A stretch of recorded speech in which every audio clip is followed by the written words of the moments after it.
Le français, une langue animale?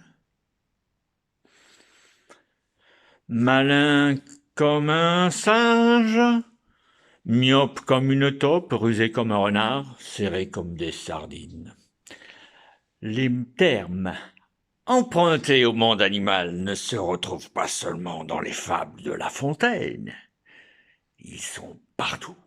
La preuve, que vous soyez fier comme un coq, fort comme un bœuf, têtu comme un âne, malin comme un singe, ou simplement un chaud lapin, vous êtes tous un jour ou l'autre devenus chèvres pour une caille aux yeux de Bibiche. À votre premier rendez-vous, vous êtes fier comme un paon, frais comme un gardon. Et là, pas un chat. Vous faites le pied de grue, vous demandant si cette bécasse vous a réellement posé un lapin. Il y a anguille sous roche. Et pourtant, le bouc émissaire qui vous a obtenu ce rencard, la tête de linotte avec qui vous êtes copain comme cochon, vous l'a certifié. Cette poule a du chien. Une vraie panthère. Hein? Et pour sûr, vous tomberez comme un crapaud, mort d'amour. Mais tout de même, cette peau de vache, elle vous traite comme un chien, alors vous êtes prêt à gueuler comme un putois. Quand, soudain, la fine mouche arrive. Alors, vous vous dites, oh, pour 10 minutes de retard, il n'y a pas de quoi casser trois pattes à un canard.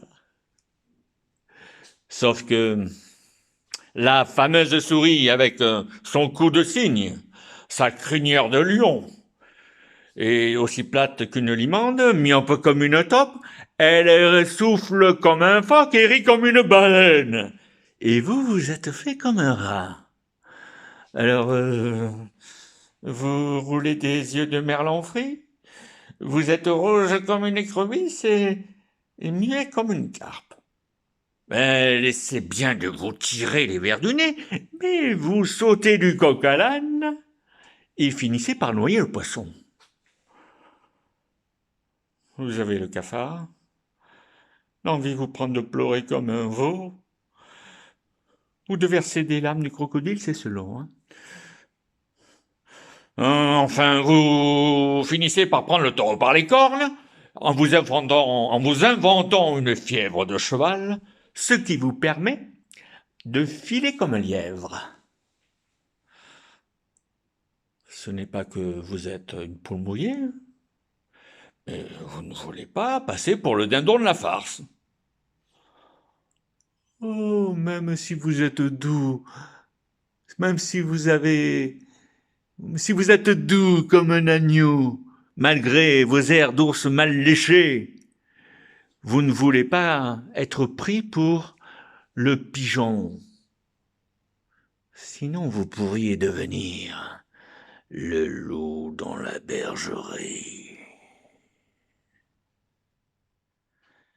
Et puis, à quoi ça servirait de se regarder comme des chiens de faïence, hein? Enfin, revenons à nos moutons. Vous avez maintenant une faim de loup, l'envie de dormir comme un loir, et surtout, vous avez d'autres chats à fouetter. Pour vous servir. Texte de Jean d'Ormesson. Tic.